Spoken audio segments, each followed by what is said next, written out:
de cocher que t'es trans. Vois ça comme une démarche artistique. Tout le monde serait super à l'aise que vous puissiez venir habiller comme vous voulez. Ça serait comme tuer l'ancien vous. Oui, assassinons François, tout le monde ensemble. Comment tu voudrais qu'on t'appelle? Françoise. Voilà. Et ce film-là, François.e, donc Françoise, va prendre l'affiche, Isabelle, à partir du 1er juillet. Oui, donc demain, c'est un projet avec Louis Morissette. Il y a Gabrielle Bouliane-Tremblay aussi, qui est autrice, écrivaine, qui a travaillé sur ce projet-là. Il y a plusieurs comédiens que vous allez reconnaître aussi.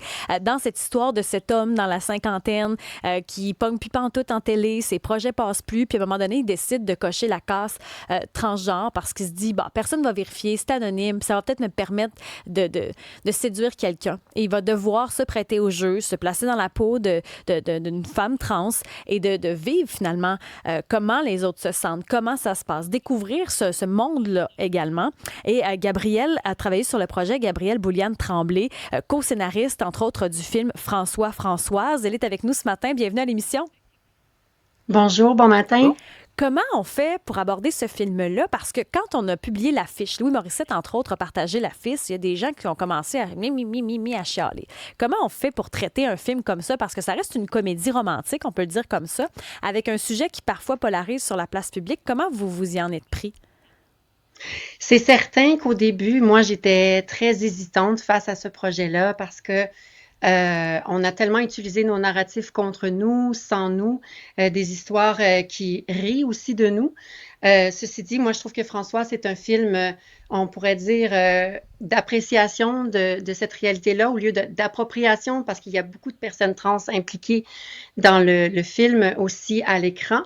C'est surtout de la réécriture, je vous dirais. C'est beaucoup d'essais-erreurs et de communiquer avec une partie de l'équipe et aussi en départ de projet, Pascale Drevillon, qui est l'actrice principale du film, et moi, on a rencontré l'équipe et on a fait une sorte de réunion où est-ce qu'on parlait un peu de nos parcours pour sensibiliser les gens à cette réalité-là et les différents enjeux et écueils qu'on peut trouver aussi. Dans le film, on retrouve aussi Geneviève Schmidt, une productrice complètement dépassée, Robin Aubert, Rachel Gratton, Denis Marchand.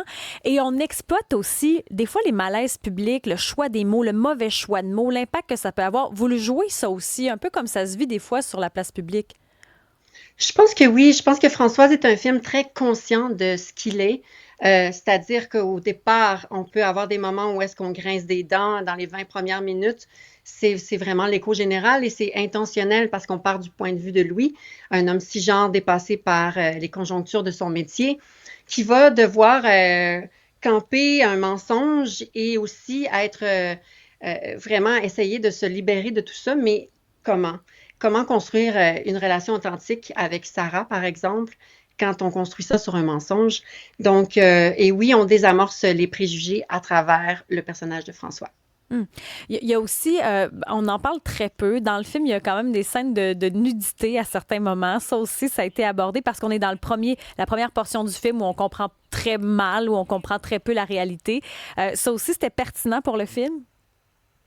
À la base, dans le fond, le co-scénariste Jean-François Léger et moi, c'est sûr que c'est une rencontre de deux mondes. Alors, on a à conjuguer avec nos propres univers, nos propres référents. Mais je pense que de camper l'histoire en début de film avec les vestiaires de hockey, ça campe vraiment l'histoire de Louis, son personnage François, et à quel point il est totalement à l'opposé de ce qu'il va vivre. On parle, de la transformation, de comment ça se vit à l'intérieur. On apprend à mieux comprendre, mais on parle aussi d'amitié. Louis qui a une relation sincère d'amitié avec Robert Aubin, qui va pas le juger, qui va l'accompagner là-dedans. T'sais, on n'est pas dans le cliché de l'homme qui a pas d'émotion. Puis on est aussi dans la femme. Louis Morissette racontait que juste d'incarner une femme, c'était compliqué. C'est vraiment une traversée du miroir pour lui. Puis en même temps, c'est comme un rapport inverse à ce que les personnes trans, on a à vivre, nous, quand on n'est pas bien dans notre réalité avant d'assumer notre transition. C'est comme le chemin inverse, c'est-à-dire que lui, son personnage va vivre tellement d'inconfort et finalement va devenir un allié parce qu'il va être témoin de plein de choses qu'il n'aurait jamais vues autrement que par le fait de vivre dans les souliers d'une personne trans. Et il y a une grande transformation un épanouissement de son empathie aussi à travers cette réalité-là. Puis je pense qu'il devient une meilleure personne aussi, beaucoup plus sensible.